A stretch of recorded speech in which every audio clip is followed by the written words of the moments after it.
हैं जो प्रधानमंत्री हैं वो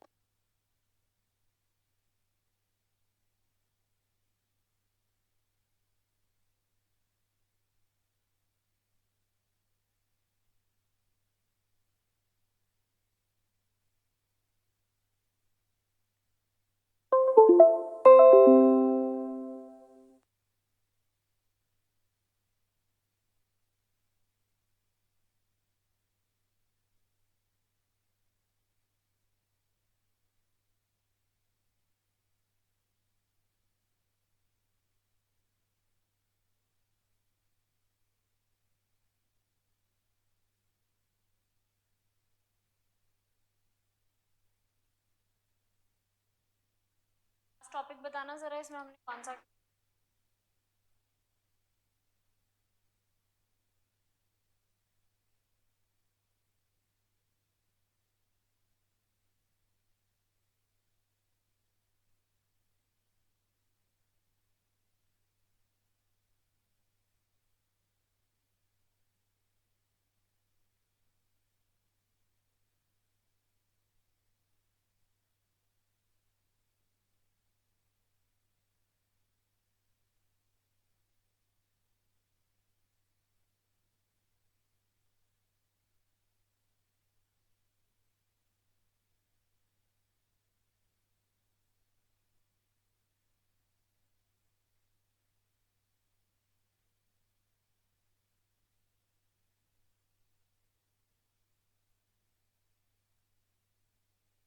तरीका होता है एंड व्हाट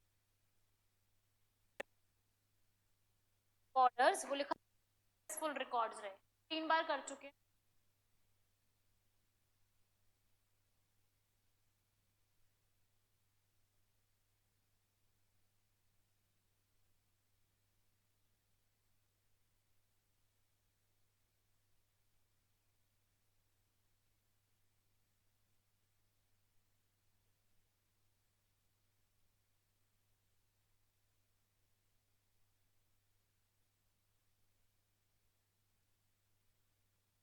इज राइट्स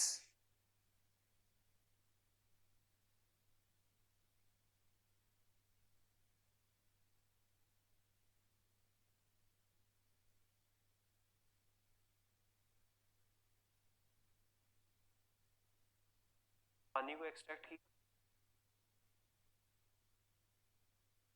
बन जाएगा।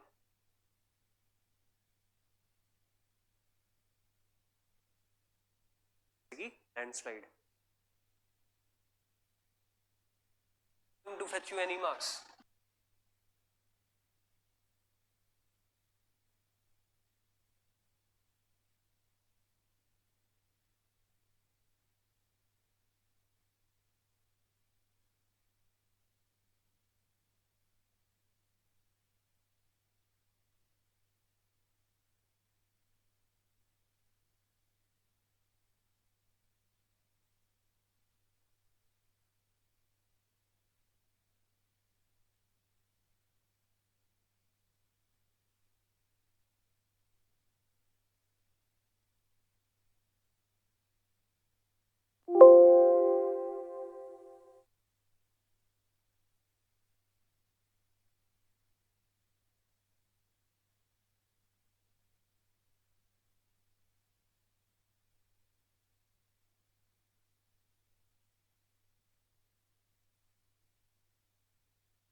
फिल्टर में वाटर फिल्टर में पॉल्यूटेंट्स को जो है रिमूव करने में एनवायरनमेंट से इसकी एप्लीकेशंस हो सकती हैं। ठीक है, so this is graphene, this is graphene. कोई बात नहीं, आप जो भी डाउट होगा वो कल मुझसे पूछ लेंगे, और होगा तो यहाँ से आप मुझे कॉल भी लगा सकते हैं। ओके, कॉल्स मैं लेता हूँ, ऐसी बात नहीं है ना।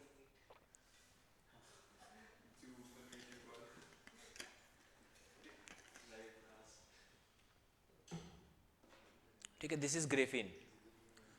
अब ग्रेफीन जो है ये समझ में आ गया। नेक्स्ट मटेरियल,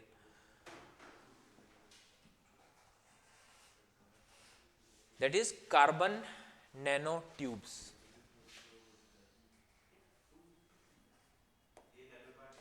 हाँ, ये भी एक तरह का नैनो मटेरियल है, that is carbon nano tubes. देखिए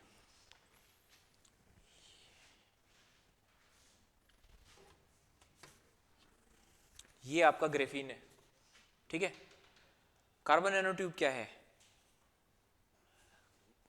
ये आपकी कार्बन नैनो ट्यूब है, सिंपल। ग्रेफीन की जो शीट है, यानी 1 carbon atom thick honeycomb structured graphene sheet को जब आप सिलेंड्रिकल फॉर्म में मोड़ देंगे, यानी ए cylindrical structure of honey made by honeycomb carbon atoms structuring and its thickness is 1 atom thickness is called carbon nanotubes। अब इसमें आपको दो मिल सकते हैं, सिंगल वॉल्ड कार्बन नैनोट्यूब और डबल वॉल्ड कार्बन नैनोट्यूब। तो अगर दो ग्रेफीन की शीट्स को एक के ऊपर एक रख के अगर ट्यूब लाइक स्ट्रक्चर बना, that is double walled carbon nanotube. And हाँ, 2 कार्बन एटम की थिकनेस आएगी। और इसमें अगर सिंगल ग्रेफीन शीट को अगर हमने ट्यूब लाइक स्ट्रक्चर में या सिलेंड्रिकल स्ट्रक्चर में होल्ड किया, that is called single walled carbon nanotube. ये इस 2 वर्ड आपके सामने आएंगे। तो कार्बन नैनोट्यूब क्या हुआ? That is cylindrical structure made by folding the graphene sheet. एक ग्रेफीन शीट को फोल्ड करने से जो सिलेंड्रिकल स्ट्रक्चर बना है, that is called carbon nano tube. Carbon nano tube, ठीक है। इस तरीके से ये फर्दर आगे बनी हुई होगी, that is carbon nano tube, ठीक है। इतना समझ में आया। अगेन इसकी भी क्या प्रॉपर्टीज हो सकती है? वही सारी प्रॉपर्टीज जो आपको वहां देखने को मिल रही, good conductivity of electricity and heat, ठीक है। हाई और हाँ, वहाँ स्ट्रेंथ का अंदर जो है ग्रेफीन के अंदर और भी कुछ पॉइंट लिखिएगा, क्योंकि ये स्ट्रेंथ है। So graphene can be used to produce light weight strong materials. हाँ, ग्रेफीन के में light weight strong material.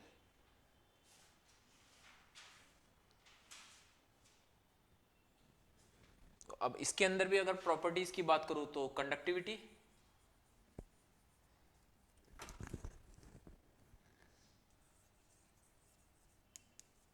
Conductivity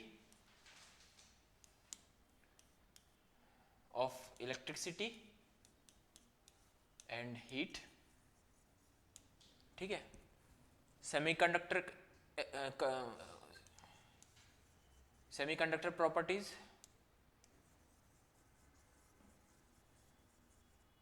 semiconductor properties, strength, इसमें भी सेमीकंडक्टर प्रॉपर्टीज आती है और उसमें भी है, ठीक है। स्ट्रेंथ, स्ट्रेंथ, ठीक है। ये इसकी अलग अलग कंडीशन में अलग अलग बिहेव कर सकते हैं, ठीक है। ये इसके अंदर प्रॉपर्टीज है। सो एप्लीकेशंस क्या हो सकते हैं इलेक्ट्रॉनिक्स में?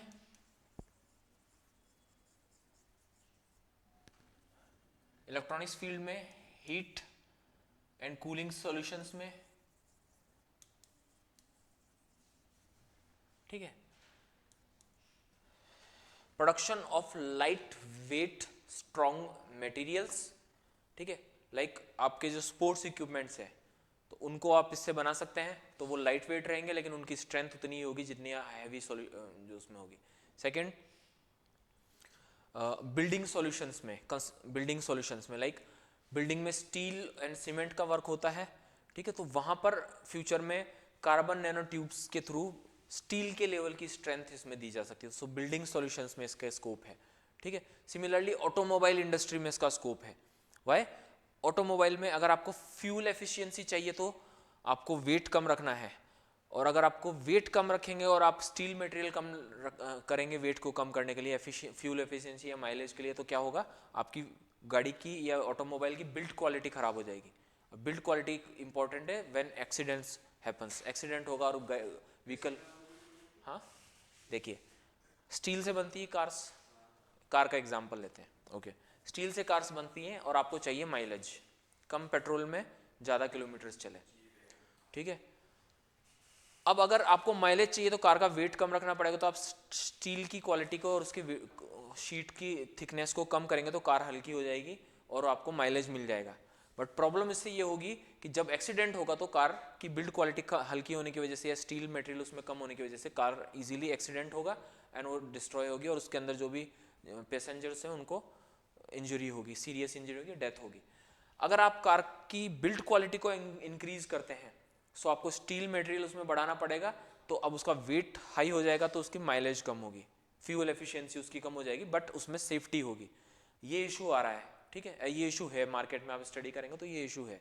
बट अगर आप कार्बन नैनो ट्यूब्स का यूज़ कर रहे हैं और स्टील मटेरियल की जगह आप कार्बन नैनो ट्यूब्स को लगा रहे हैं, फ्यूचर में ऐसा होगा, देन क्या होगा, कार की स्ट्रेंथ उतनी ही होगी जितनी हाई मटेरियल स्टील की होगी, बट उसका वेट कम है, उस वजह से कार की माइलेज भी बढ़ जाएगी बट बिल्ड क्वालिटी भी इफेक्ट नहीं होगी। सो फाइनली आपको बिल्ड क्वालिटी के साथ माइलेज मिल रही है। सो ऑटोमोबाइल इंडस्ट्री में इससे रिवोल्यूशन आने के स्कोप है, ठीक है, पोटेंशियल इसमें ऑटोमोबाइल इंडस्ट्री में। सेम चीज आपको एविएशन इंडस्ट्री में भी देखने को मिलेगी। एयरक्राफ्ट का वेट आपको कम रखना है, सो आप उसके वेट को कम करके उसकी मतलब उसकी स्ट्रेंथ के साथ विदाउट कोई कॉम्प्रोमाइज किए वेट को अगर आप कम करते हैं तो आपका एयरक्राफ्ट की भी एफिशिएंसी अच्छी होगी। सो ये ऑटोमोबाइल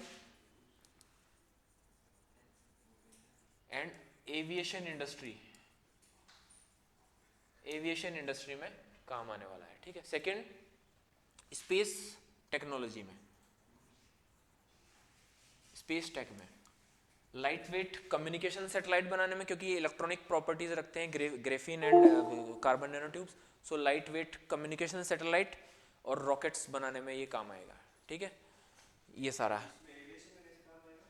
लाइट प्लेन का जो वेट अगर आप कम करते हैं तो उसकी एफिशिएंसी बढ़ेगी, उसका कैरिंग कैपेसिटी बढ़ेगी, सो उसकी मशीनरी को अगर नैनो ट्यूब से फ्यूचर में बनाया जाता है तो ये आपको फायदा मिलेगा इसमें, ठीक है। These are carbon nanotubes. अरे इतना लाइट वेट भी नहीं होगा कि आप पेपर प्लेन जैसा होगा, है ना, इतना लाइट, ठीक है। और एक इंपॉर्टेंट, अब ये एक आपको कैसी दिखाई दे रही है, एक ट्यूब है ना, सो इसके अंदर से कोई लिक्विड फ्लो कर सकता है ना, सो ये प्रॉपर्टीज की ग्रेफीन से थोड़ी अलग हो जाएगी।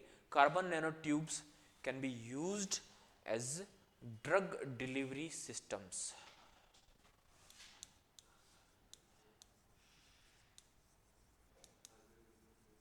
Delivery systems. Drug delivery system क्या हुआ, आपका सिरिंज हुई इंजेक्शन और उसके आगे एक सुई जो सिरिंज लगी हुई है, उससे आप क्या कर रहे हो, बॉडी के अंदर ड्रग डिलीवर कर रहे हैं डायरेक्ट उस पर्टिकुलर प्लेस में, लाइक आपकी किसी वेन में आर्टरी में लगाई जा रही है तो आपको इंजेक्शन के थ्रू वेन में लगाई जा रही है, सो डायरेक्ट आप ब्लड में ही मेडिसिन को इंजेक्ट कर पा रहे हैं, दिस इज ड्रग। क्या कार्बन का बना हुआ है ना तो मेटल है ना ये प्लास्टिक है, कुछ अलग ही चीज है, कार्बन की बनी हुई। कार्बन का एक एलोट्रोप है, एलोट्रोप वर्ड समझते हैं, एलोट्रोप क्या होता है, कोई बता सकता है? एलोट्रोप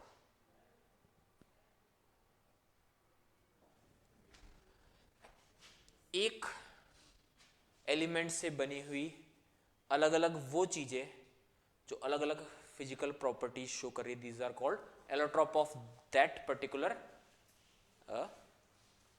एलिमेंट, है ना। किसी एलिमेंट से बनी हुई वो अलग अलग मटेरियल जो प्योरली उस एलिमेंट से ही बना हुआ है बट अलग अलग फिजिकल प्रॉपर्टीज शो कर रहा है, दीज आर कॉल्ड एलोट्रोप्स, है ना। जैसे कार्बन का एलोट्रोप्स को हमने डिस्कस किया, graphite and diamond and coal, हाँ नहीं होगा, है ना। तो ये एलोट्रोप है ना, डायमंड एंड ग्रेफाइट, तो ये भी क्या हुआ, ये कार्बन नैनो ट्यूब कार्बन का क्या हुआ, एक एलोट्रोप हुआ, बना हुआ उसी एलिमेंट से है बट अलग physical and chemical properties show कर रहा है, तो डायमंड और ग्रेफाइट तो नेचर में मिलने वाले एलोट्रोप है और ये हमने आर्टिफिशियली बना लिया। ग्रेफाइट भी सेम कार्बन का एक एलोट्रोप है, आर्टिफिशियल एलोट्रोप है, यानी बना हुआ प्योर कार्बन से है बट एकदम अलग तरह की फिजिकल प्रॉपर्टीज शो कर रहा है because of its atomic and molecular structure. Same ये होगा तो ये ड्रग डिलीवरी सिस्टम्स में काम आएंगे। ड्रग डिलीवरी सिस्टम मीन्स एक वर्ड और इसमें देखने को मिलेगा, targeted drug delivery system.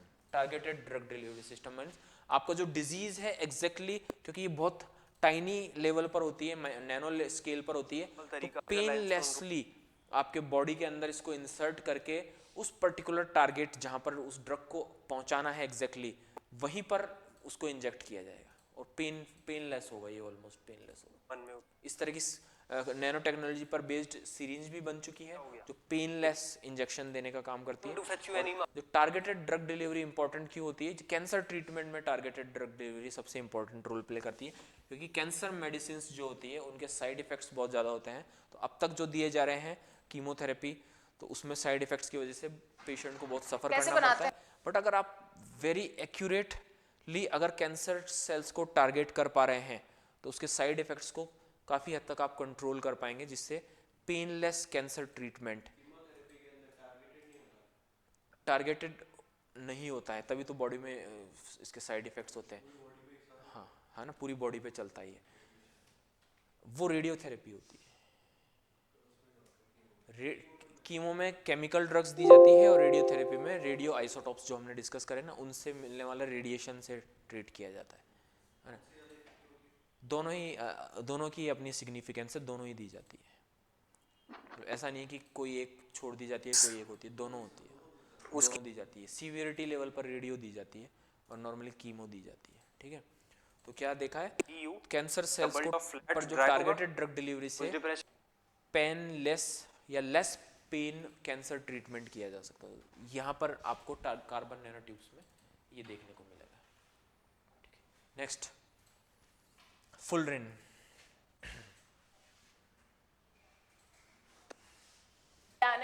Manipuri Audible.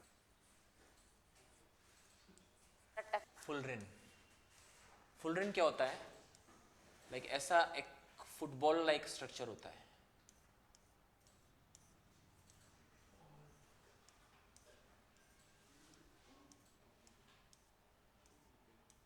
Like ये पूरा ऐसा ही स्ट्रक्चर होगा।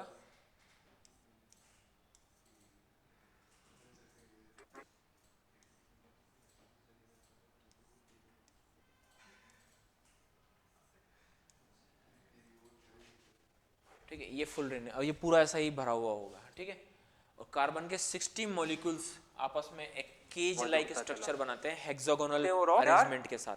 अरेंजमेंट क्या है? हेक्सागोनल।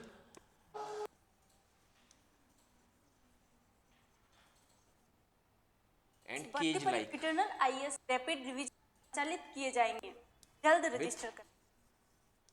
60 कार्बन मॉलिक्यूल्स एटम्स रखना है कि is known as uplifted carbon pen पा एटम्स जाता है। को 5 है 60 कार्बन एटम्स के साथ हेक्सागोनल अरेंजमेंट के साथ केज लाइक जो स्ट्रक्चर बना है that is called fullerene. C60 भी कहते हैं इसको, कार्बन 60 भी कहा जाता है इसको, बट ये कोई एलोट्रॉप नहीं है। कार्बन का एक ये कोई आइसोटॉप नहीं है, कार्बन का एक एलोट्रॉप है, आर्टिफिशियली मेड एलोट्रॉप है जिसमें एक यूनिक स्ट्रक्चर बनाया जाता है जिसमें कार्बन के ग्रेफीन की शीट नहीं कह सकते हैं इसको क्योंकि उस एक प्लेन स्ट्रक्चर से आप ट्यूब तो बना सकते हैं इजीली, सिलेंडर बना सकते हैं, लेकिन एक बॉल नहीं बना सकते। यहाँ पर बॉल बन रही है तो इसको हम ग्रेफीन से रिलेट नहीं कर पाएंगे। हेक्सागोनल केज लाइक स्ट्रक्चर,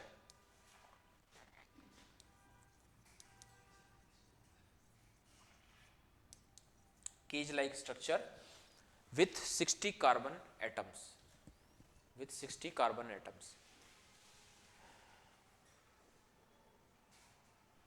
ठीक है, with 60 carbon atoms। इसका क्या एप्लीकेशंस हो सकता है?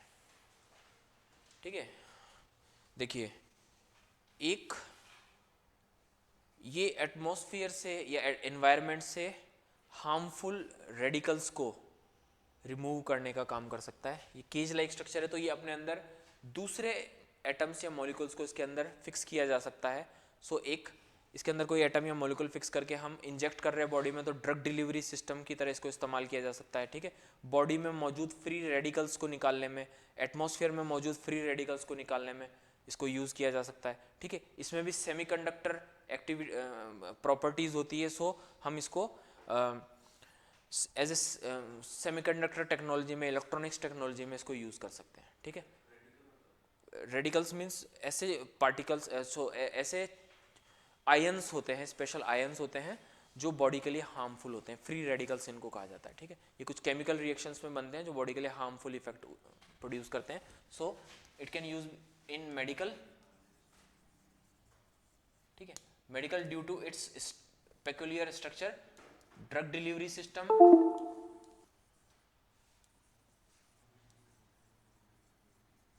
ड्रग डिलीवरी सिस्टम में इसको यूज कर सकते हैं। एंड फिर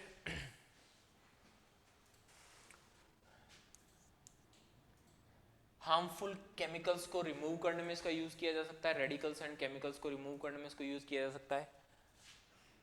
इलेक्ट्रॉनिक इंडस्ट्री में,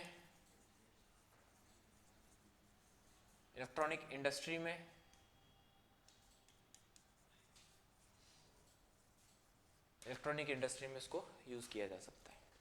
So these are 3 important artificial allotropes of carbon which can be used in various kind of industries. ये नैनो स्ट्रक्चर पे है ना, ये सारा जो है ये इतना क्लोजली पैक्ड होता है कि ये 1 to 100 नैनोमीटर लेवल पर ही आता है। ठीक है,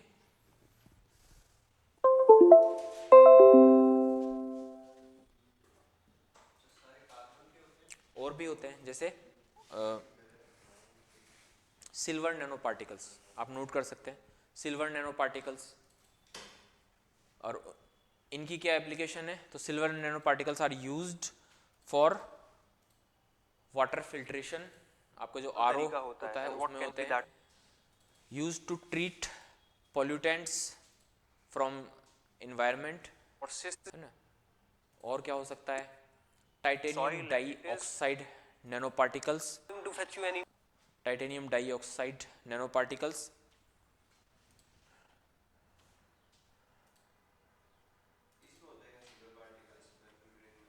हाँ, नहीं, ये अलग है, अलग जो दूसरे नैनो मटेरियल्स के एग्जांपल्स की मैं बात कर रहा हूँ। So these are silver nanoparticles which are used for water filtration and environmental remediation processes. Titanium dioxide nanoparticles which are used in sunscreen and pain relief creams. Dioxide nanoparticles especially sunscreen में मिलते हैं। ठीक है,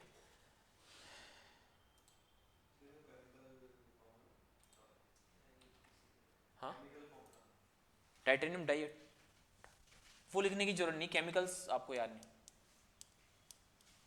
titanium die. ठीक है, हाँ बिल्कुल होते हैं, है ना, पेन रिलीफ क्रीम्स में। सिल्वर नैनो पार्टिकल्स आपके फिल्टर्स में यूज होते हैं। ठीक है, फिल्टर्स में यूज होते हैं। O2 and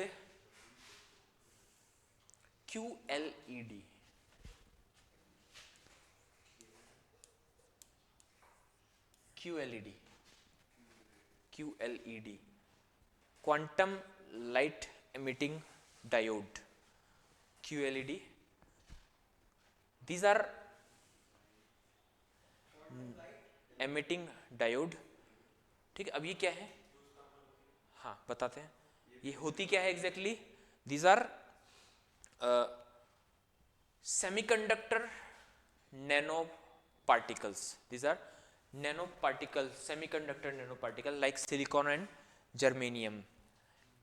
These are semiconductor nanoparticles. और इनकी प्रॉपर्टी क्या है, they have peculiar optical properties,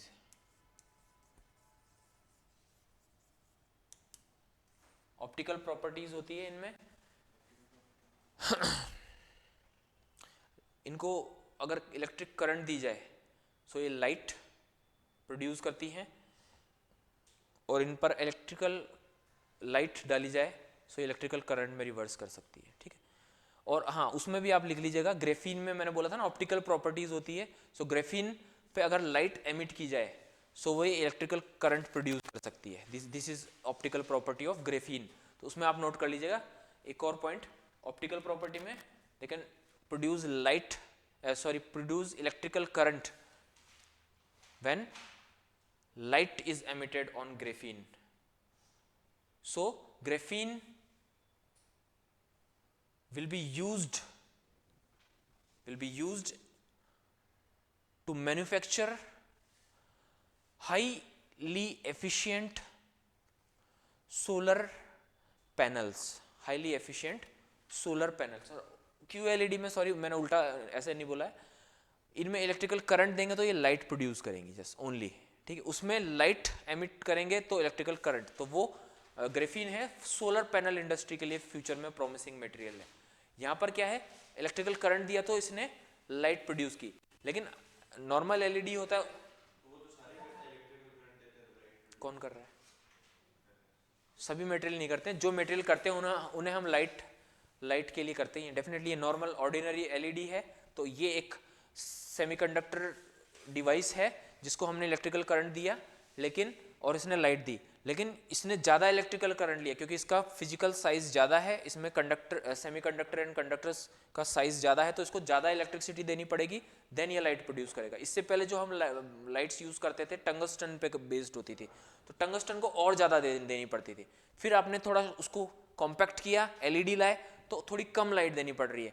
अब हम नैनो लेवल पर अगर कॉम्पैक्ट कर दें तो क्या होगा, और कम लाइट में आप और कम इलेक्ट्रिसिटी देने पर आपको ज़्यादा लाइट मिलेगी। तो ये जो है एक लाइट देती है, एंड देन अलग अलग इंटेंसिटी और फ्रीक्वेंसी की इलेक्ट्रिसिटी अगर इसको दी जाए तो ये अलग अलग कलर्स को एमिट करती है। ये हाँ, OLED यानी ऑर्गेनिक मॉलिक्यूल्स होते हैं, एंड QLED में आपके क्वांटम लेवल पर जो मॉलिक्यूल्स हैं, नैनो लेवल पर जो मॉलिक्यूल्स हैं। सो दो प्रॉपर्टीज मिली, एक ऑर्डिनरी वाइट लाइट भी दे सकता है और अलग अलग टाइप की जो है इलेक्ट्रिसिटी आपने दी, सिग्नल दिए उसको, तो फिर आपको अलग अलग कलर्स मिलेंगे। सो कलर भी ये देता है। सो इसके क्या एप्लीकेशंस होते हैं, लाइटिंग सॉल्यूशंस में, जैसे कि ये सब है, एंड देन दूसरा अलग अलग कलर्स मिल रहे हैं तो आपको फ्यूचर में television and mobile screens, high HD television and mobile screens बनाने में भी अलग अलग इलेक्ट्रिक सिग्नल देंगे आप, है ना, अलग अलग फ्रीक्वेंसी पर। सो आप जो है इससे अलग अलग कलर्स जनरेट कर सकते हो, मल्टीपल कलर्स अगर आप एक ही डिवाइस से जनरेट कर सकते हैं, सो आपको एक लाइटिंग सॉल्यूशन एंड स्क्रीन्स। लेकिन अब इनका बेनिफिट क्या है इन दोनों का, लो एनर्जी पर काम कर रहे हैं, लो एनर्जी पर ये काम कर रहे हैं, ठीक है। अब आपका जो बैटरी लाइफ है वो बढ़ा देंगे किसी भी डिवाइस की।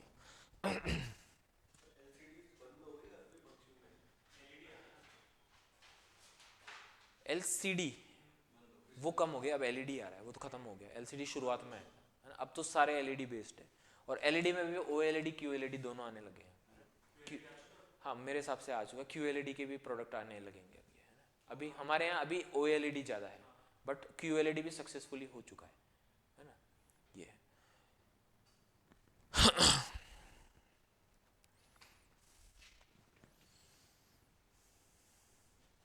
नैनो कंपोजिट्स,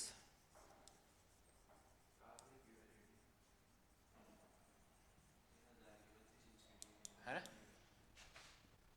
आ गई ना, QLED टेक्निक आ गई है, और इसमें फ्लेक्सिबिलिटी आप, है ना, एक्चुअली मैं मार्केट पे इतनी वो रखता नहीं क्योंकि मैं कंज्यूमरिस्ट नहीं हूँ, बट मुझे इतना पता है कि ये टेक्नोलॉजीज आ चुकी है, लेकिन अब कौन सी कंपनी उसको रिलीज कर रही है, कितने का है, वो सब मैं, look at this my phone, screen भी टूटी हुई है, मैंने इसको रिपेयर भी नहीं करवाया क्योंकि मैं जितना इंटरेस्ट लेके इसको पढ़ा रहा हूँ उससे कई गुना ज़्यादा इंटरेस्ट लेके मैं इन्वायरमेंट पढ़ाता हूँ, और वो इतना ज़्यादा इंटरेस्ट लेके पढ़ाता हूँ इन्वायरमेंट कि फिर वो मेरी लाइफ में भी मैनिफेस्ट होता है। कपड़ों को 4-5 एक हफ्ते से पहले धुलना नहीं चाहिए, 3-4 डेज में यहाँ पहनूंगा, उसके बाद भी घर में पहन के घूमूंगा ताकि पानी बचे इन्वायरमेंट के लिए। मतलब इन्वायरमेंट को मैं इतना ज़्यादा सीरियस होकर पढ़ाऊँगा कि वो मेरी लाइफ में मैनिफेस्ट होता हुआ दिखेगा आपको। कम से कम प्रोडक्ट्स यूज़ करना, नो क्रीम, है ना, कुछ भी नहीं, सिंपल एक वॉच है। ऐसे नहीं कि लोग हर साल खरीद रहे हैं वॉच एंड मोबाइल्स और शूज़, ऐसा कुछ नहीं है। चलाओ जब तक कि वो टूट ना जाए। इवन मैंने अभी रिसेंटली पढ़ा कि मैं अकेला ऐसा नहीं हूँ। अभी रिसेंटली मैंने देखा था आईआईटी बॉम्बे के एक प्रोफेसर एक रेस्टोरेंट में बैठे थे, खाना खा रहे थे, और उन्होंने अपना शूज़ को ऐसे हटा दिया, एंड देन उनका पैर का जो सॉक्स था वो फटा हुआ था, तो लोगों ने उसका इमेजेस ले लिए। फिर उन्होंने कहा कि मैं आईआईटी का प्रोफेसर, डेफिनेटली सैलरी बहुत ज़्यादा होती है, बट इसका मतलब ये नहीं कि मैं नई चीज़ें खरीद के एनवायरनमेंट में डंप करता रहूँ, गार्बेज डंप करता रहूँ। पैसा कमाया है वो मेरा बाई प्रोडक्ट है, मेरी वर्क एक्सेलेंट वर्क का, बट मैं ऐसे प्रोडक्ट्स खरीदूंगा। तो वो चीज़ आपको मेरी लाइफ में भी, तो ये प्रोडक्ट्स क्या आ रहे हैं मुझे, इवन मैंने आईफोन भी नहीं देखा है आज तक हाथ में लेके कैसा होता है दूर से देखा हुआ है, मेरे रिलेटिव्स वगैरह दोस्त यूज़ करते हैं, तो कभी मैंने इंटरेस्ट लेके मांगा भी नहीं, दिखाना कैसा होता है, तो मुझे पता है कि I don't like this. But QLED is available in market because ये हमें न्यूज़पेपर से पता चलता है।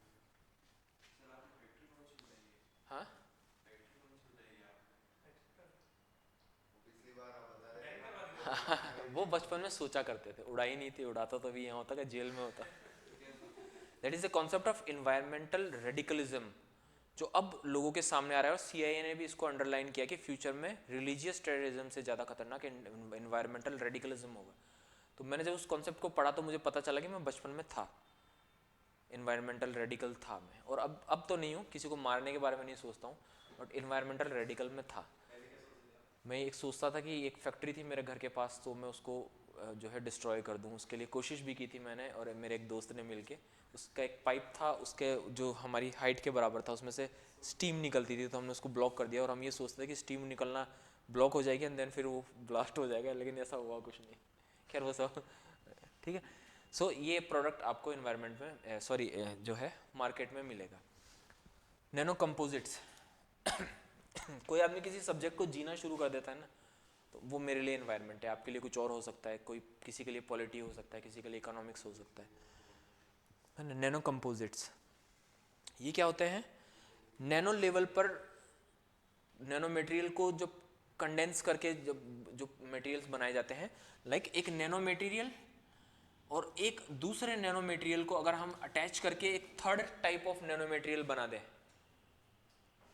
ठीक है, या एक नैनो मटेरियल और एक ऑर्डिनरी मॉलिक्यूल को कोई सपोज मेटल है ना, इसको अटैच कर दें, या पॉलीमर हो सकता है ना, तो जो मटेरियल बनेगा दो अलग अलग नैनो मटेरियल्स को अटैच करके बनाया जाए, या nanomaterial and other materials को अटैच, अदर मॉलिक्यूल्स को अटैच करके जो नैनो मटेरियल बनाया जाता है, these are called nanocomposites. Nano, हाँ, बनेगा वो नैनो स्केल पर ही, बट मल्टीपल मटेरियल्स को मिला करके बनाया जाता है। नैनो मटेरियल्स यहाँ तक हमने क्या देखा, एक ही टाइप का एलिमेंट यूज किया जा रहा है, लाइक ग्रेफिन में कार्बन है, फुलरिन में कार्बन है, कार्बन नैनो ट्यूब में कार्बन है, QLED में सेमीकंडक्टर्स है, टाइटेनियम डाइऑक्साइड में टाइटेनियम डाइऑक्साइड का एक मॉलिक्यूलर है, सिल्वर में सिल्वर है, गोल्ड में गोल्ड होगा, बट यहाँ पर दो अलग अलग टाइप के नैनो मटेरियल्स को किसी केमिकल बॉन्ड के से जोड़ करके या किसी बॉन्ड से जोड़ करके जो नैनो मटेरियल बनाया जा रहा है, this is called nano composite. Yes, हम ऐसे शिफ्टिंग कर रहे हैं। सो कंपोजिट में नहीं, फोर्थ जनरेशन अभी नहीं आई है हाँ, लेकिन ये अभी एक्टिव नहीं है, इतने पैसिव है ये, पैसिव है, एक्टिवली पार्टिसिपेट नहीं करेंगे। So these are called those nanomaterials which are produced or synthesized by attaching two different nanomaterial or one nanomaterial with a element or compound molecule or atom are called nano composites। मैं आपको return form में भी दे दूंगा, चिंता मत करिए, है ना। नैनो कंपोजिट्स कहते हैं. So these are composites. ये कितने तरह के होते हैं?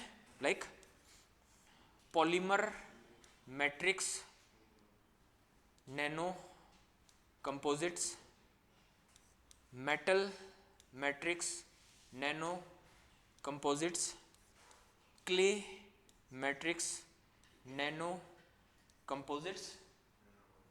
पॉलीमर में एक पॉलीमर होता है, मेटल में कोई मेटल के साथ नैनो मटेरियल का कंपोजिट बनाया जाता है, क्ले में सिलिका या अदर कोई दूसरा मटेरियल होता है उसके साथ नैनो कंपोजिट बनाया जाता है. मैं आपको रिटर्न में भी दे दूंगा. These are nano composites. Applications क्या हो सकती है? लाइक क्ले नैनो कंपोजिट्स है, उसकी एप्लीकेशन है लाइक मेटल. मैं रिटर्न में दे दूंगा, पीडीएफ दे दूंगा आपको इसकी, है ना. क्ले वाला है जो कोटिंग के काम आता है, एक कोटिंग, नैनो कोटिंग के लिए, एक किसी सरफेस पे प्रोटेक्टिव लेयर बनानी हो, सो पेंट किया जाता है. So clay nano matrix nano composite जो है वो प्रोटेक्टिव लेयर्स बनाने के लिए काम में आता है. सेम पॉलीमर है वो अलग अलग तरह के प्लास्टिक इंडस्ट्री में काम आता है. मेटल है वो भी अलग अलग तरह की मेटल इंडस्ट्रीज में काम आता है. और बट ये और ज़्यादा स्ट्रेंथ और जो है बेटर फिजिकल प्रॉपर्टीज़ के साथ आता है. ठीक है, ये हुए एक्टिव. नैनो रोबोट्स,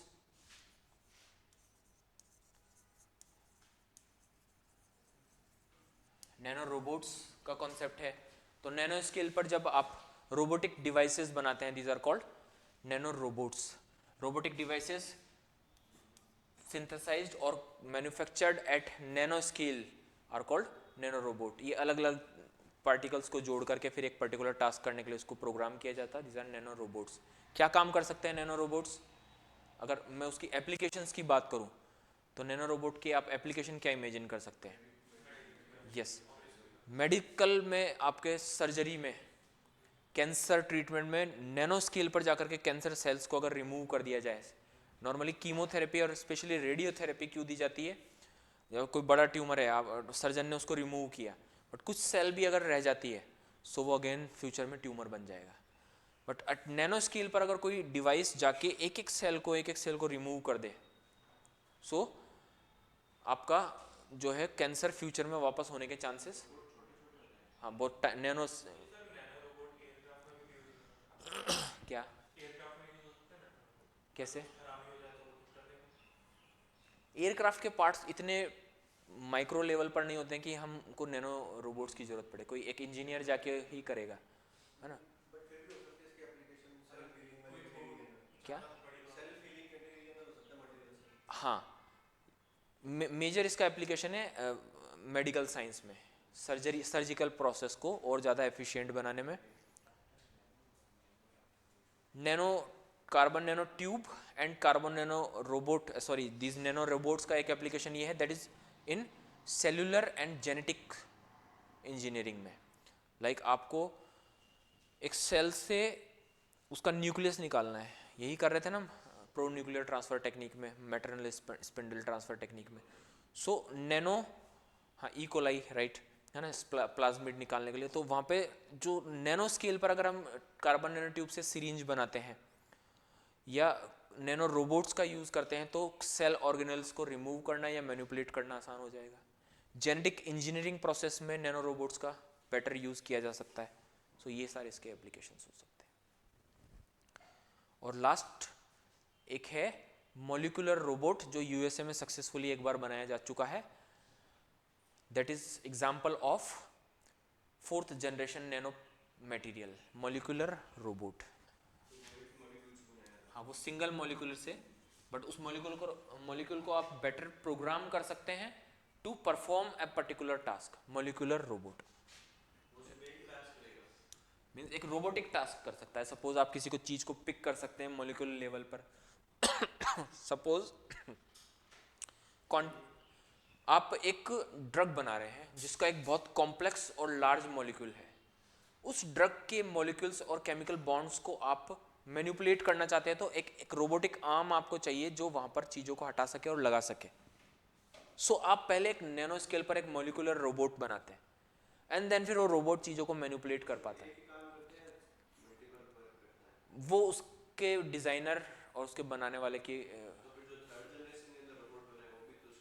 लेकिन वो मॉलिक्यूलर एक सिंगल मॉलिक्यूल नहीं है और यहाँ पर एक सिंगल मॉलिक्यूल है. सो मॉलिक्यूलर रोबोट्स जो नैनो स्केल पर सिंगल मॉलिक्यूल से बनाए जाते हैं. यूएसए में इसका सक्सेसफुल एप्लीकेशन और एप्लीकेशन सारे वही होंगे जो हमने अभी तक देखे हैं नैनो बोट्स की. These are nano materials. So what will be the means मैं सारे एप्लीकेशंस को एक अम्ब्रेला के अंडर कवर करना चाहूँ. सो what will be the applications of nano technology.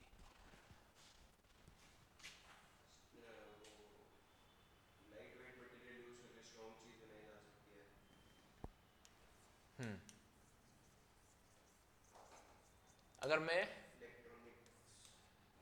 Field wise इनको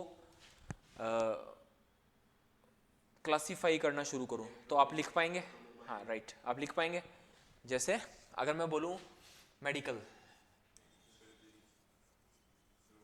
मेडिकल फील्ड में surgery, diagnosis, surgery and diagnosis, vaccine and injection, targeted drug delivery word use कर लो तो ज्यादा बेटर रहेगा. टारगेटेड, हाँ डायग्नोसिस में आपने टेस्टिंग बोल दिया. Surgery, diagnosis, targeted drug delivery and और बोलिए जीन थेरेपी, जीन थेरेपी और बोलिए जेनेटिक इंजीनियरिंग और बोलिए. हाँ तो वो सारा जो प्रोसेस अब नैनो टेक्नोलॉजी के लिए के थ्रू इजीली. जेनेटिक इंजीनियरिंग के एप्लीकेशन फिर वास्ट हैं बट यहाँ पर मैं सिर्फ मेडिकल एप्लीकेशंस की बात कर रहा हूँ. सो जीन थेरेपी वर्ड यूज किया. जेनेटिक इंजीनियरिंग तो आप एग्रीकल्चर में भी यूज कर सकते हैं और भी बहुत सारे काम हैं. और मेडिसिन, ऐसी मेडिसिन जो इजीली बॉडी में एब्जॉर्ब हो जाती, जैसे कि एक पेन रिलीफ क्रीम मैंने यूज की थी बहुत सालों पहले. सो उसको जब मैंने उसका डिस्क्रिप्शन पढ़ा तो उसमें लिखा हुआ था कि इसमें नैनो मटेरियल्स को यूज किया गया है. सो इट जैसे ही आप अप्लाई करेंगे अपनी स्किन पर, वो आपकी स्किन पे जो मौजूद पोर्स है उसके थ्रू तेजी से अंदर जाएगी और वो उन नैनो मटेरियल्स के साथ वो डाइक्लोफिनेक के मॉलिक्यूल्स को अपने साथ तेजी से बॉडी के अंदर पेनेट्रेट करवा देगी और फास्ट रिलीफ दे देगा. और अदरवाइज आप डाइक्लोफिनेक ट्यूब को इजीली अप्लाई करते थे पहले तो वो धीरे धीरे जाती थी और बहुत सारी भारी वेस्ट हो जाती थी, बहुत सारी अंदर रह जाती थी. सो इतना इफेक्टिव नहीं था. बट नैनो पार्टिकल्स के साथ डाइक्लोफिनिक का जो फ्यूजन है वो जब कर रहे हैं तो वो सारी की सारी एक साथ इजीली एब्जॉर्ब हो रही है और फास्ट रिलीफ क्रीम. तो इस तरह नैनो स्केल पर अगर आप मेडिसिन मॉलिक्यूल्स को मैनिपुलेट करते हैं और वो आप बॉडी में अलग अलग मेडिसिन बनाकर यूज करते हैं, सो medicine will be more effective then ordinary pharmaceutical medicine. So medicine बनाने में और आपने बाकी सारे पॉइंट्स ठीक है. नेक्स्ट एग्रीकल्चर में अगर मैं बोलूँ तो एग्रीकल्चर एंड एनवायरनमेंट दोनों को एक ही अम्ब्रेला टर्म में ले लेता हूँ.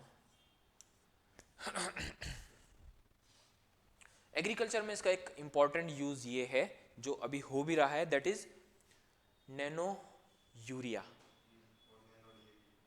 हाँ, उसमें क्या होता है, फर्टिलाइजर को नैनो स्केल पर लेकर जाते हैं एंड देन फिर उसको टारगेटेड प्लांट के ऊपर अप्लाई करते हैं. सो वो इजीली प्लांट एब्जॉर्ब कर लेता है. तो जैसे एक बड़ी प्रॉब्लम है कि बहुत सारा यूरिया और फास्फेट जो है हम पानी में मिक्स करके जब डालते हैं सॉइल में तो बहुत सारा प्लांट्स एब्जॉर्ब करते हैं, बहुत सारा वेस्ट हो जाता है. और एनवायरनमेंट में आप पढ़ेंगे यूट्रोफिकेशन का इशू. सो यूट्रोफिकेशन में क्या होगा कि यूट्रोफिकेशन में बहुत सारा प्लांट्स ने एब्जॉर्ब कर लिया, ओके, बट बहुत सारा जो मिट्टी में बना रहा है फर्टिलाइजर वो जब बारिश होगी तो वो रन ऑफ होगा और रन ऑफ होकर आपके रिवर्स में, पॉन्ड्स में और ग्राउंड वाटर में पहुंचेगा. और जैसे ही यहाँ पहुंचे, सॉरी ग्राउंड वाटर में इतना इफेक्ट नहीं आएगा, reverse and Pond's and ocean में पहुंचेगा, सी में पहुंचेगा. और वहां पहुंचने के बाद ये सारा फर्टिलाइजर क्या करेगा, यूट्रोफिकेशन का प्रोसेस ट्रिगर करेगा. सो अगर आप टारगेटेड इतना ही यूरिया नैनो लेवल पर प्लांट को अप्लाई करके दे और प्लांट उसको सारे को एब्जॉर्ब कर ले, कुछ छूटे ही नहीं बाहर, सो क्या होगा आपका, एक तो कॉस्ट कटिंग हो गई, आपका फर्टिलाइजर कॉस्ट कम हो गया, टारगेटेड की वजह से ऑप्टिमाइज्ड फर्टिलाइजर एप्लीकेशन हो रहा है. देन दूसरा ये है कि इन्वायरमेंटल इम्पैक्ट आ रहा है कि आपका यूट्रिफिकेशन प्रोसेस जो इन्वायरमेंट में बड़ी प्रॉब्लम है वो ट्रिगर नहीं हो पाएगा. दो चीज़ें आप रिलेट कर सकते हैं. सो ये तरीका हो सकता है. ठीक है. नैनो मटेरियल बेस्ड पेस्टिसाइड्स बना करके पेस्ट कंट्रोल किया जा सकता है. Pest control, nano material based pesticide chemicals जो पेस्ट कंट्रोल करने में काम आ सकते हैं.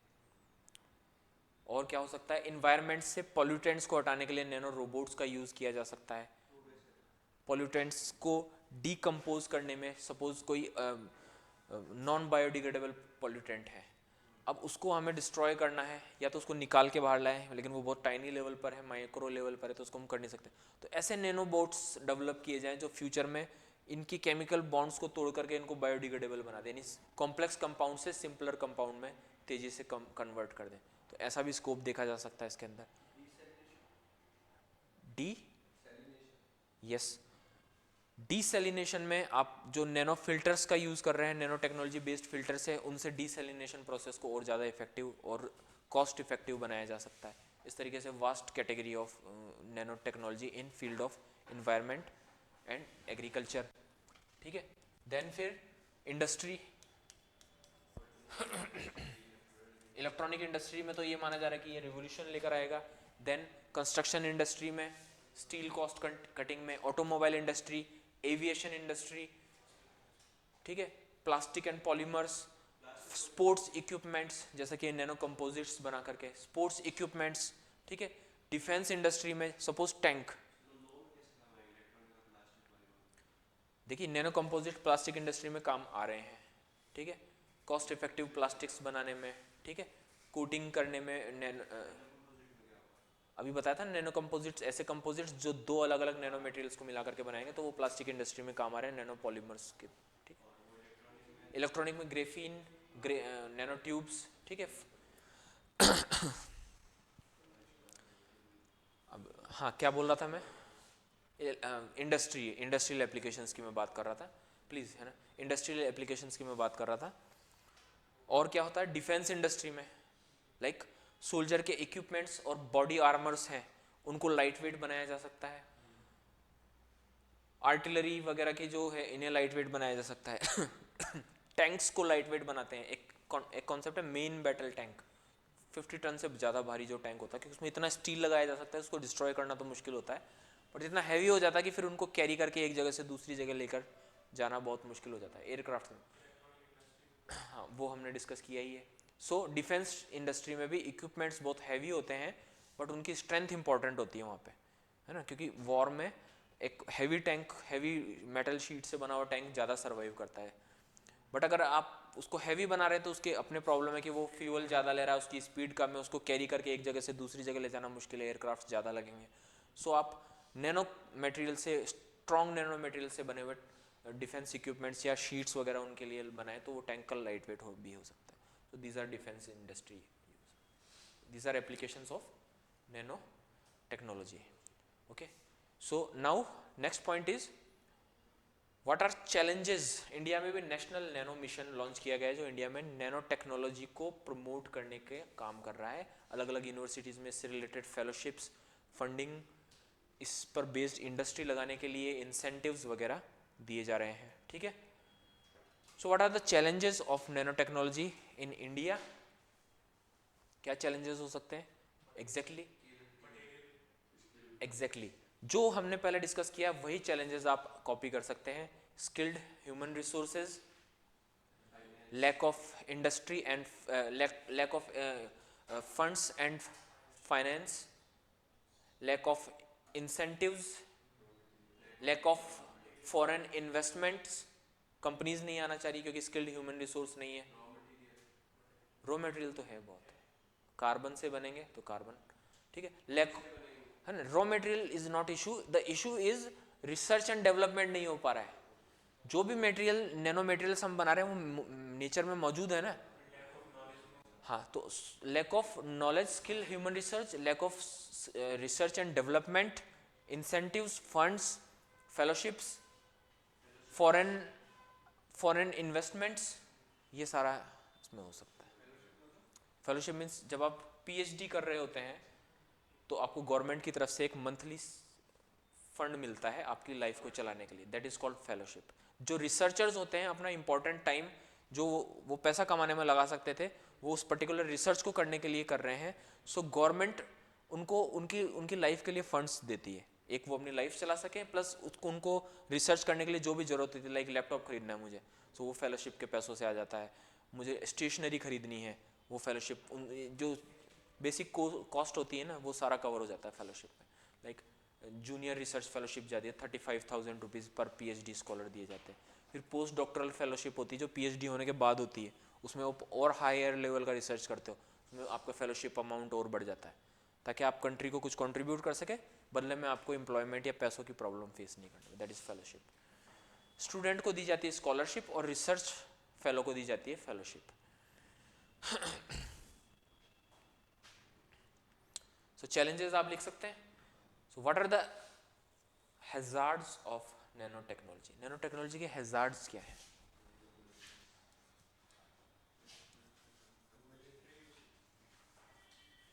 हैजार्ड्स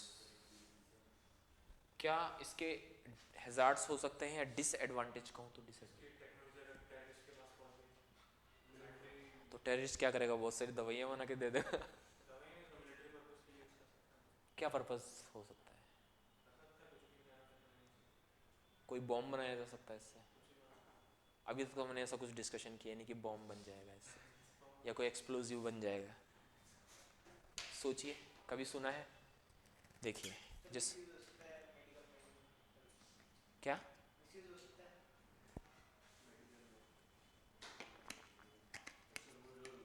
एक केस बताता हूँ आपको। जब पहली बार प्लास्टिक बना तो सब लोग बहुत खुश हो गए, कितनी अच्छी चीज़ बनी है ना, कितनी लाइट वेट, कितनी वर्सेटाइल है ना, रिवोल्यूशनरी मटेरियल था प्लास्टिक। पैकिंग कितनी अच्छी है, हर चीज़ को पैक कर। पहले जब मैं छोटा था, शायद आपने अपने बचपन में देखा नहीं, मैं मेरे आपके एज में एक कुछ गैप है, तो मैंने कोलगेट पेस्ट या जो चीज़ें होती थी ये लोहे की एल्यूमिनियम की कवर में पैक होकर आती थी या टिन के कवर में पैक होकर आती थी, है ना। पेस्ट या जो भी डब्बे होते थे, पाउडर के भी जो होते थे डिब्बे, वो सब मेटल के बने हुए होते थे। फिर प्लास्टिक आया तो प्रोडक्शन आसान हो गया, तेज़ी से इंडस्ट्री डेवलप हुई, कंज्यूमर इंडस्ट्री तेज़ी से डेवलप हुई। और फिर प्रॉब्लम क्या हुई, प्लास्टिक जब इन्वायरमेंट में हम छोड़ने लगे तो क्या हुआ, environment, plastic is non biodegradable, environment में पहुंचा। तो अब जब नैनो रिवोल्यूशन आ जाएगी और बड़े पैमाने पर, लार्ज स्केल पर जब आप नैनो मटेरियल्स बनाने लगेंगे और फिर नैनो मटेरियल्स यूज़ के बाहर होंगे तो आप उसको गार्बेज में डंप करना शुरू करेंगे। सो ये जो नैनो मटेरियल्स है ये इन्वायरमेंट पर कुछ और अलग यस कुछ नैनो मटेरियल्स इन्वायरमेंट बायोडिग्रेडेबल होते हैं, ये आया हुआ क्वेश्चन है यूपीएससी प्रीलिम्स में, नॉर्मली कार्बन के। बट बहुत सारे नैनो मटेरियल्स लाइक फुलरिन ये इन्वायरमेंट में पहुंचेंगे, like titanium dioxide nano material. ये जब इन्वायरमेंट में पहुंचते हैं तो ये नॉन बायोडिग्रेडेबल होते हैं और ये इन्वायरमेंट में बायोमैग्निफिकेशन का प्रोसेस ट्रिगर करते हैं। Bio magnification and bio accumulation, इस प्रोसेस में एक ऑर्गेनिज्म जब वहाँ उस कुछ खाता है और उस खाने में वो नैनो मटेरियल्स मौजूद है तो उसकी बॉडी में वो इकट्ठा होना शुरू करते हैं। फिर दूसरा उसको खाएगा तो उसकी बॉडी में ट्रांसफर होंगे और वो बॉडी में रह करके कुछ ऐसे ही पड़े नहीं रहते हैं, वो कुछ डिजीज़ प्रोड्यूस करते हैं जिसकी वजह से ऑर्गेनिजम्स मरने लगते हैं। सो मरने के बाद मरने लगेंगे तो आपकी बायोडाइवर्सिटी अफेक्ट होगी और आपका पूरा एनवायरनमेंट अफेक्ट होगा। इसका एग्जांपल देता हूँ, सनस्क्रीन में टाइटेनियम डाइऑक्साइड का एप्लीकेशन बताया था। सो लोग सनस्क्रीन लगाते हैं एंड देन फिर समुद्र के किनारे जो सी बीचेस है वहाँ पर बैठते हैं। यूजुअली वेस्टर्न कंट्रीज़ में ये चीज़ देखने को मिलती है। और फिर बैठने के बाद कुछ टाइम बाद वो फिर वापस पानी में तैरते हैं, फिर आते हैं, फिर तैरते हैं, फिर आते हैं। वो बार बार सनस्क्रीन अप्लाई करते हैं ताकि उनकी स्किन ख़राब नहीं हो।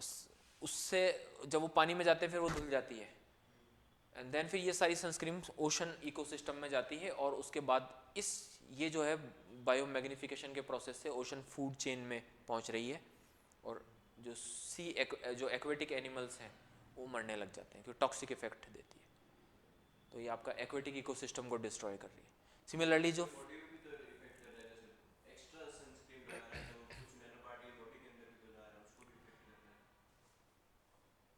वो कंपनी जब उसको बना रही होती है ना, तो उसकी टेस्टिंग की जाती है कि ह्यूमन पर ये कोई हार्मफुल इफेक्ट नहीं डाला, तभी वो मार्केट में रिलीज होती है।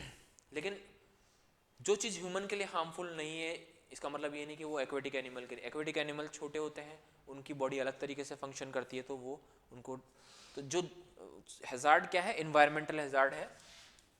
जो नैनो मटेरियल्स इन्वायरमेंट में पहुंच रहे हैं वो इन्वायरमेंट को डिस्ट्रॉय करने का या इकोसिस्टम को डिस्ट्रॉय करने का या लिविंग ऑर्गेनिज्म को मारने का काम करते हैं। एक एग्जांपल टाइटेनियम डाइऑक्साइड का दिया, एक और देता हूँ, that is bulky ball concept. ये जो फुलरेन यूज होने लगा यूएसए में इंडस्ट्रीज में, देन ये पानी में जाने लगा, है ना, वेस्ट जब जनरेट हुआ उससे, तो ये पानी में जाने लगा, एंड देन पानी में जाकर के ये फिशेस में पहुंचा, और ये एक्यूमुलेट होता था फिशेस के ब्रेन में, और उसकी वजह से कुछ टाइम में फिशेस ब्रेन में एक्यूमुलेट होने के बाद मर जाती थी, और बड़े पैमाने पर फिशेस मरने लगी। तब उन्होंने रिसर्च किया, देखा कि क्यों मर रही है, सो दे कॉल्ड इट बल्क, वैसे फुलरेन को कहते हैं बकी बॉल, है ना, बट नैनो मटेरियल जब फिशेस के ब्रेन में जब बॉल की फॉर्म में दिखा उनको, they called it bulky ball concept. तो ये एक एग्जांपल हो सकता है। एक एग्जांपल ये हो सकता, एक कॉन्सेप्ट है, जैसे कुछ साइंटिस्ट कुछ इमेजिन करते हैं, थ्योरी देते हैं, जैसे हमने देखा था कैसलर सिंड्रोम थ्योरी, तो डोनाल्ड कैसलर ने दी थी, और उन्होंने कहा था कि फ्यूचर में जब सैटेलाइट टेक्नोलॉजी बहुत कॉमन हो जाएगी, हर कंट्री बनाने लगा, तो सारे ऑर्बिट्स, है ना, अनयूजेबल हो जाएंगे, है ना, इतना उसमें गार्बेज हो जाएगा, स्पेस गार्बेज हो जाएगा। ऐसे ही एक साइंटिस्ट थे, उन्होंने कॉन्सेप्ट दिया कि ये जो नैनो मटेरियल है, पैसिव है, देन एक्टिव है, फिर सिस्टम ऑफ नैनो मटेरियल्स हो जाएगा, एंड देन फिर एक्टिव नैनो मॉलिक्यूल्स का लेवल जब अचीव हो जाएगा, तो ये रोबोट्स होंगे, और ये लिविंग ऑर्गेनिज्म की तरह बिहेव करने लगेंगे। एक रोबोट होगा, नैनो रोबोट, और फिर वो अपने नंबर को बढ़ाना शुरू करेंगे, ठीक है, और फिर ये एनवायरनमेंट में पहुंचेंगे, और ये जो नैनो मटेरियल है, एक्टिव नैनो मटेरियल्स, ये तेजी से एनवायरनमेंट में फैलेंगे, क्योंकि अपनी पॉपुलेशन को बढ़ा रहे होंगे, है ना, 1 से 2, 2 से 4 बन रहे होंगे, और ये तेजी से एनवायरनमेंट में फैलेंगे, और इंटायर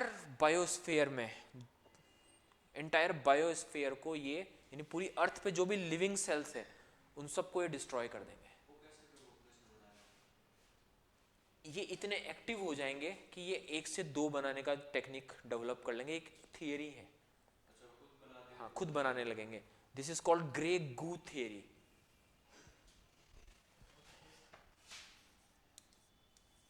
ग्रे गू मीन्स एक गू लाइक स्ट्रक्चर, एक गंदा सा स्ट्रक्चर होगा ग्रे कलर का, और वो फैलेगा तेजी से, और पूरे बायोस्फीयर, पूरी अर्थ में लिविंग सेल्स को सबको डिस्ट्रॉय कर देगा। That is this grey goo theory. ये एक इमेजिनरी थियरी है, लेकिन ये नैनो मटेरियल जब फ्यूचर में वेरी एक्टिव नैनो मटेरियल्स बन जाएंगे, तब ये नैनो रोबोट्स और एक्टिव मॉलिक्यूल्स लिविंग सेल्स को डिस्ट्रॉय करना शुरू करेंगे, और हर लिविंग सेल को मार देंगे। यस, इसमें ऐसा भी तो हो सकता है कि बॉडी के अंदर जैसे कैंसर का ट्रीटमेंट कर रहे हैं तो नैनो मटेरियल डाल रहे हैं, फिर वो मतलब बॉडी के अंदर अंदर वो मतलब ऐसे बनाने लग गए, बॉडी के अंदर बहुत ज़्यादा नैनो मटेरियल हो गया, ह्यूमन हेल्थ को ये इफेक्ट कर रहा है। मे बी सर्जरी में एक केस आया था कि मतलब ऑपरेशन चल रहा था, वो सीजर जो होती है वो अंदर चले गई, मतलब उसके नैनो मटेरियल के अंदर। यस, मे बी ये केसेस फ्यूचर में जब ये चीज़ें बहुत कॉमन हो जाएगी, तो ऐसा भी कुछ देखने को मिला, मे बी टॉवल, हाँ ऐसा भी पढ़ा है मैंने, ऐसा दो केस थे ऐसे, हो सकता है टावर के ऊपर सीजर भी। हाँ, ऐसा टॉवल का केस मैंने भी पढ़ा है, टॉवल का केस, ठीक, ये भी होता है। हाँ, कल लिखा था हमने कैसलर सिंड्रोम, कल लिखा था हमने।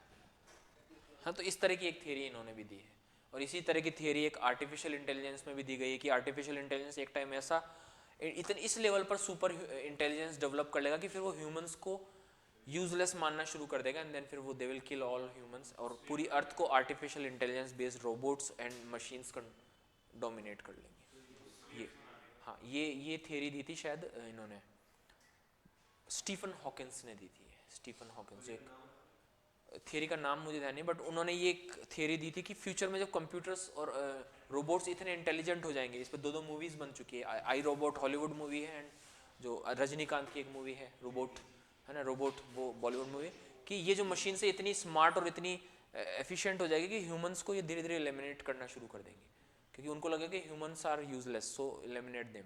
एंड देन फिर वो डोमिनेट कर जाएगी, सुपर ह्यूमन। और अब तो इसको कई लोग मान चुके हैं। इलॉन मस्क ने भी ये कहा है कि we are summoning the demon, है ना, आर्टिफिशियल इंटेलिजेंस के थ्रू हम डीमन को समन कर रहे हैं, और एक दिन वो आ जाएगा and then we will kill. और ये बात उन्होंने भी कही थी, जिनको नोबेल प्राइज़ मिला है फिजिक्स का, उन्होंने भी कही थी कि आर्टिफिशियल इंटेलिजेंस हमने बनाई है बट ये जो है ह्यूमैनिटी पे बहुत नेगेटिव इम्पैक्ट, इसके पॉजिटिव इम्पैक्ट से ज़्यादा इसके नेगेटिव इम्पैक्ट होंगे। हाउ, उन्होंने डीमन वगैरह की बात नहीं की, वो खा जाएगा, नेगेटिव होंगे। कैसे होंगे? उन्होंने क्या कहा था, उन्होंने ऐसी बात नहीं की थी कि ये मार देगी या वट एवर ये कुछ कर देगी। उन्होंने ये कहा था कि आर्टिफिशियल इंटेलिजेंस जब कॉमन हो जाएगी तो ह्यूमन इंटेलेक्चुअल और कॉग्निटिव कैपेसिटी है वो तेज़ी से कम होगी। अब आप अपने अच्छे आर्टिकल्स लिखने के लिए कोई राइटर नहीं बनेगा, पोएम्स लिखने के लिए फिर कोई शेक्सपियर या प्रेमचंद या महादेवी वर्मा ये लोग नहीं आएंगे पोएम एंड स्टोरीज के लिए, सब आर्टिफिशियल इंटेलिजेंस करेंगे तो ह्यूमन कॉग्निटिविटी कम होगी और धीरे धीरे ह्यूमन ब्रेन साइज छोटा होने लगेगा। आप देख रहे हैं बच्चों की इंटेलिजेंस पे असर। एक बुक को हम कंटिन्यू बैठ के पूरे पूरे दिन पढ़ लिया करते थे, मैं अपने टाइम की बात बता रहा हूँ, मैं उस जनरेशन से जो मोबाइल नहीं देखती थी, पूरे दिन पढ़ के नॉवेल्स कॉमिक्स बहुत पढ़ते थे हम। नागराज सुपर कमांडो से हमने शुरू किया था और उस एक टाइम था फिर प्रेमचंद और बहुत बड़े बड़े नॉवेल्स पढ़ डालते थे, कहानियाँ पढ़ने का शौक था, वही टाइम पास होता था। अभी लोगों का अटेंशन स्पैन मोबाइल और शॉर्ट वीडियोस की वजह से इतना छोटा है कि वो कंटिन्यू किसी एक चीज़ पर बैठ ही नहीं सकते, सो उनकी मेमोरी पावर भी कम है। इवन मैं अपनी मेमोरी पावर को फील करता हूँ कि वो कम हो रही है। क्यों? Why? Because of this social media. मेरी मेमोरी पावर स्मार्टफोन आने से पहले की मैं कंपेयर करता हूँ तो बहुत ज़्यादा थी। मैं बुक्स पढ़ता था, सेकंड रिवीजन में याद हो जाती थी। ऑप्शनल मैंने अपना सेल्फ स्टडी किया था, नो कोचिंग, थोड़ा बहुत जीएस के लिए किया था, लेकिन फिर कोचिंग यूजलेस लगने लगी तो घर पे बैठ के पढ़ने लगा मैं। एंड कभी भी करंट अफेयर्स नो यूट्यूब, हमेशा न्यूज़पेपर से डायरेक्ट पढ़ा, और यही मैं आप लोगों को एडवाइस करता हूँ। सो ये एआई का एक इम्पैक्ट ये है। कभी आपको एआई का क्रिटिकल एनालिसिस करने को बोले तो ये पॉइंट जरूर लिखिएगा जो नोबेल प्राइज विनिंग साइंटिस्ट ने लिखा था, जो एआई के फाउंडिंग फादर है। ये पॉइंट इंपॉर्टेंट है। वो मार देगी कर देगी वो बात की बात है, but it will reduce human intelligence, और यही चीज आपको डिफरेंट बनाएगी मेंस के अंदर। हिस्ट्री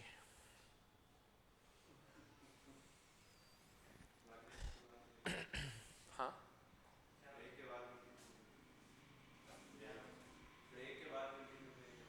हो गया क्या टाइम?